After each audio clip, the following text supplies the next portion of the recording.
Region 1 represents 6 northern Illinois counties to the federal government on policy and funding issues involving the future of transportation, economic development, housing, sustainability, and energy. He currently serves on the State of Illinois Highway Speed Rail Commission as a gubernatorial appointment, Illinois Tollway Stakeholder Advisory Council, Executive Directors Council of the National Association of Regional Councils, Winnebago County Rail Development Authority as Executive Director, Greater Rockford Economic Development Corporation Board Member, and Discovery Center Children's Museum as Vice Chairperson. Please welcome Michael to the stage. And I do want to add, he graduated from Loyola University in Chicago in Finance and Labor Management.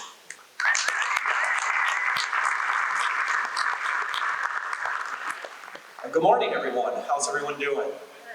Great.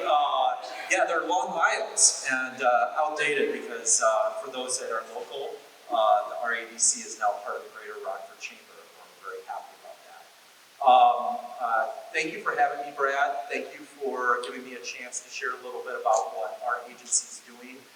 We have a number of staff members here today in the conference that are R1 staff members.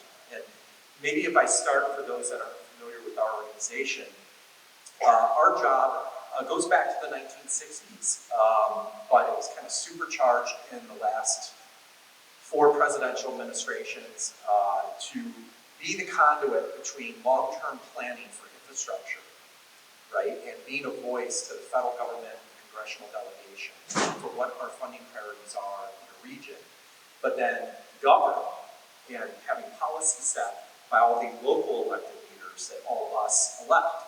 So we're a staff of about 50 located in downtown Rockford. As mentioned, depending on the program, cover anywhere from 3 to 6 counties. And I report to a board of elected county chairs and mayors. And so the people that we all elect locally kind of come together at a regional table and say, here are our top priorities. Here's what we want the federal government and often the state government to think are our priorities, and here are our funding requests. And when I said 1960s, it started really just with a transportation focus.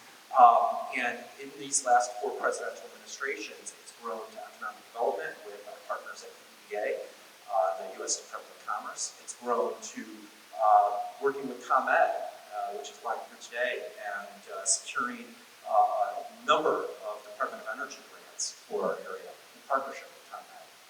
And certainly with the land bank that some of you might have heard of, we operate the Northern Illinois Land Bank Authority. With the land bank, we got into housing several years ago and have done, I think, a remarkable job returning blighted and abandoned structures back to the market for very, very positive occupancy, block by block, neighborhood by neighborhood. I see Carrie there right now. Habitat's been a huge partner in that as well. And most recently, especially in the last 4 years, a mandate through the bipartisan infrastructure law and the Inflation Reduction Act, a mandate to get off the transportation one-trick pony kind of plan and really look at sustainability, climate action, carbon reduction. And that's federally driven. Our organization is required. We have to exist. If we don't exist and those local leaders do not participate, there is no access to any federal highway route. So you have to work with us, and we do have a role to play in the community, even though we're not just a standard nonprofit, and we're not a standard municipality or county. A little bit about me before I get into kind of where we're going as an agency when it comes to renewable energy and energy in general is, I'm not that simple. I pretend to know solar. All of you know way more than I do about solar. But in a very simplistic way, whenever I hear the word solar or think of solar, I still go back to being a 5-year-old and going to Epcot Center for the first time and going on the dinosaur ride, right, in the Universe of Energy. And I was blown away, for those that are familiar with Epcot and Disney World and all that, that as a 5-year-old, there were solar panels on this roof. And when you're on the ride and you're seeing the dinosaurs, the line, and it always stuck with me even on repeat visits, it said you were riding on the sunshine. And as a young kid, going to the land and seeing hydroponics in the early 80s, and going to different future-based the billions. As a 5-year-old, it stuck with me that, wow, solar. It was a call to action to get off of fossil fuels. It was a call to action that I think I'm a big pro-nuclear guy, a very, very pro-nuclear guy. A lot of the stuff that we're working on is pro-nuclear, which I'm get into. But at the time, I think it was a little bit more raw in the early 80s, and so there was a concern on nuclear. And so solar and wind were pushed then. And fast forward, worked at a corporate law firm in government affairs as my first job, in government affairs at the federal and state level. And then was in commercial real estate development, which led me to coming to my first public sector job here at Region 1 roughly 10 years ago. And we were at a conference, statewide conference in 2018. And Senator Durbin's top kind of policy person was there, and was one of the top speakers in the plenary that IDOT and DCO and everybody were holding. And to give you a little bit more about what we do with planning, one of our federal mandates is to have every county, every city in our area agree that here's our 30-year infrastructure plan on how our transportation network needs to be funded, prioritized, and built. If Colin Bell's in the room, I saw him walking, he was critical to that few iterations when he was with us. So I, again, don't want to represent the work of others, but we absolutely would put out, hey, here's our vision for mobility. Here's how freight will move through the area. This is how we will connect citizens and residents of human services, right? This is how we will attack and address environmental justice with our investments. It is a robust plan that has to be financially constrained, fiscally constrained, but it is supposed to be a vision that Democrats, Republicans, people representing urban areas, people representing rural areas all have to agree on. And I'm sitting there in this statewide conference in 2018, and Senator Durbin's staffer, the policy expert, basically was like, raise your hand if your 30-year plan, if we did a Google search or a glossary search, would have the word autonomous vehicle. And nobody could raise their hand. And how can we credibly present to the public, this is what transportation will look like in 2035, 2040, 2050, and not even address it? We might not have it figured out, nobody has it figured out, frankly, but we have to at least address it, vote. And nobody did. And so we came back and met with our board, whether it's Rockford mayor or the Boone County chair, and said, we got a problem. We're not being credible in talking about what corporate America will do with this new technology. And government's not ready. Government's not ready for energizing our fleet. They're not ready for what kind of technology needs to be on board on autonomous movement. And we're not ready to put technology in our infrastructure to communicate with our vehicles. And all of it will require electricity, less so gasoline. And then you double that with, okay, if we're going to pump less gallons at the pump, right? If in the next 15 years, we're going to have half the gallons pumped that we have today, how are we going to fund our infrastructure? We have to put this 30-year plan out, and we have to talk about how we pay for the 30-year plan through identified revenue, which is motor fuel tax. But if that's going to be a diminishing revenue source, and it's inelastic, how are we going to pay for the accelerated cost of every lane mile that we construct, every bus we try to run? How are we going to pay for it? And so it was a lot of good research, a lot of good policy people working at our planning council to come together with Illinois. I'm very proud of it. We were the first MPO, one of the first planning councils in the Midwest in 2020 to launch our electric vehicle readiness program and our planning framework. One of the first. I think CMAP is about to adopt theirs, and they're our sister agency in Chicago. And so, with that said, we got very real about energy. And we got very real with conversations with Combat and others about how do we harvest our own fuel for our own mobility. And solar obviously is critical to that, right? And so I'm happy to share with you a few things that we're working on.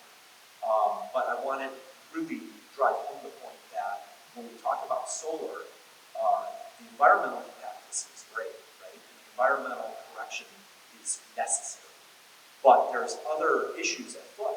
The issue on transportation, the issue on bringing industry to our community, the issue is giving our kids the ability to learn a skill and have innovative jobs for the future. There's a number of downline impacts that don't necessarily just focus on carbon reduction, which is a focus of our planning council. And as someone that has traditionally looked at transportation, the impacts are dramatic. And so one of the first things we did, it's a great thing, City of Rockford, City of Freeport's already done it, is we worked with the National Association of Planning Councils in DC. They received a grant from DOE to be pushing soul smart designation. Rockford and Freeport already have it. As a planning council, we are in the middle of getting gold status, and that is to knock down barriers to get solar deployed, not make cut down on whatever you want to call red tape, and make it easier to deploy this energy generation, right? To go back to my 5-year-old self, how can we all ride on sunshine? And more so, government uses a lot of energy, right? Government uses a tremendous amount of energy. We have jails, we have 911 centers, we have courthouses, we have water pumps. Water pumps are energy hogs, right? Government uses a lot of energy. And so how do we, as a collection of government around the Planning Council, all make one significant investment in our own solar generation? How do we invest in that solar generation? And with our joint purchasing power that cities and counties together, able to tell our constituency, able to tell people that pay taxes to us that we're being environmentally responsible, but we're also trying to buy electricity in an environmentally responsible way at the lowest cost. And that we are pioneering buildings that might not have behind-the-meter solar solutions, like a 11-story courthouse, right? How do we create those solar opportunities for government facilities to have that as a benefit? The next thing, we've heard a lot about it this morning. I've been really impressed by the brain power that Brad and Sustain Rockford put on the program today. I've learned several things, but we've heard a lot about CEJA. And Isaac Guerrero's in the office, Dr. Gina Marvin's in the audience. I want to give them a shout out to this room that they took the challenge of CEJA early on and worked very hard with their respective teams to lead on that CEJA framework, on that planning, how we were going to respond to DCO in the state of Illinois to get that program. And so I want to really thank Workforce Connection. It wasn't just them, it was Think Big, Dr. Sheila Hill, it was Rock Valley College, it was Goodwill, I support me here. It was a number of people in the room that partnered on the CEJA approach that we took as a region. And the Workforce Connection is 3 counties. In this vein, we were 3 counties, and I'm really proud and excited to see where CEJA goes. But a lot of the people sitting amongst you right now have a lot to do with it, and they deserve a lot of credit. So the last part of my kind of outlook that I'll share with you on where we're going and how we as local government are trying to be aggressive, really aggressive in capturing this funding, in representing all of you, and trying to bring a lot of this funding to cover our programs here, is that there is an economic development fact, whether we like it or not, that we have to inject whenever we make a pitch for these resources, whether it's CEJA, right, and training our future workforce, and being ready for these jobs, and getting soft skills to people so they're ready for the training, or even talking about how we're going to attract industry. So a few examples, a few story points for you. We, as I said, because of the bipartisan infrastructure law, because of the IRA, we are leading the region. The board adopted a per-written resolution, a board that has a lot of people from different parties unanimously adopted it, right? Because again, we're not political, but my board is. And unanimously approved bipartisan at our planning council because of our staff credibility, because we have 50 very credible subject matter experts that are not political working for all of you at our agency. We had bipartisan unanimous support to do a regional climate resiliency plan, to talk about carbon reduction, right? To talk about climate action, right? That was a pretty remarkable moment. And so we're in the early throes of launching a 3-year regional sustainability plan to talk about air quality, water quality, federal mandate, really look at carbon reduction strategies. But we're taking that mandate, we're taking that energy that we have to have at that time anyway towards those items, and we are looking at what are economic development paths. So for example, for those that are familiar with Winnebago County and Ogle County, we have two landfills right on the county line south of the airport. They've been subject to a lot of EPA examination, lots of complaints in the media from others about the odors coming from them, and the fact that we keep permitting, we haven't in several years, but we keep permitting the expansion of them, right, with no long-term solution on where we're going to put everybody's garbage. I don't know if you guys are familiar, you might be, that 72% of the garbage being dumped between the two county landfills that are located right next to each other is coming from Metro Chicago. It's not being derived here from our region. And so the landfills are filling up with capacity faster and faster, way ahead of schedule. And the next step is we can't expand them. Just can't. So what are we going to have to do? We're going to have to haul our trash across state lines. When we do that, we pay a tariff. So what is the impact of that? That means our industry, that means our restaurants, it means our residents. Everybody's garbage rates are going to have more than quadruple. More than quadruple. And now we're creating more carbon by hauling our garbage a long distance. We are not the only community facing this. We're working with the Nashville Regional Planning Council. Nashville's had tremendous growth, right? They're figuring out how to train using freight trains their garbage out of the area into West Virginia. This is an issue. Solid waste management is a huge issue. And so when we have this just south of the airport in our own community, and we've been high on the hog taking Chicago's garbage, right? What's our exit strategy?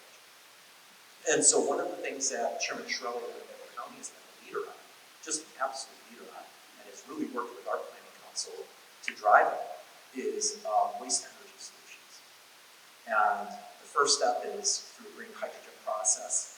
We're working with DCO on this. DCO has been a great partner, as well as Governor Pritzker, trying to push for a green hydrogen process to take at least the methane and the carbon out of the landfill. It's not diversion, but we're at least taking that byproduct and converting it into sustainable aviation fuel for Chicago Rockford International Airport and UPS and Amazon. So at least the carbon reduction at the airport is occurring. That we're able to let the jets coming in and out of the airport use sustainable aviation fuel to limit their carbon production. Right? And so that is a way to at least put a band-aid on this issue until you have a real solution. Now I'm talking at a solar conference where I think a lot of solar stakeholders, and you're all probably looking at me like, you probably care about the landfill, but why are you talking about the landfill? Well, because we have to generate 320 megawatts of energy for the process to convert that to the kerosene. And so how do we derive, some of it will come from nuclear, of course, but as of right now, the federal government will not allow nuclear to be part of their federal energy tax credit for these waste energy facilities. Right now, the federal government is saying it has to be solar and wind.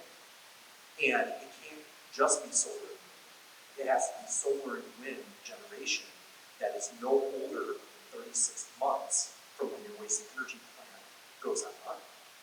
So that means in today's world, no solar and wind assets that are currently deployed can be used to generate 320 megawatts. So that is the kind of things that our local elected leaders are talking about with the state, and certainly with Senator Duckworth and Senator Durbin, about how do we not miss this opportunity. But it's our goal to bring government together in a consortium and figure out what our total aggregate energy demand is, and work with all of you to enter into public contracts to buy that generation, whether it's off-site at a utility scale site, utility scale sites are realistic, but to do that, to bundle what government's need is, to come to all of you and build out that infrastructure. We've talked way too long about infrastructure simply being a road or sewer. I think you're going to see local government be far more serious about talking about energy generation as a local infrastructure debate, a local infrastructure investment. And so I will close with, when I get back to economic development, far too long given away on economic development, a property tax base to bring in a new industry, to bring in a new employer. We give up too much of our property taxes in the EAB for developers. Developers are good without developers, we wouldn't have new growth. But we give too much of our property taxes away to developers to bring in employers, right? And today's modern employers have corporate green energy mandates. They just do. And so what you're going to see from us in the public sector, working with various chambers across the region, is that we start talking about, well, what if government came in and built out the solar field, and government and gave you free energy from the solar field as an economic development incentive to come here so we don't have to give up a tax abatement, right?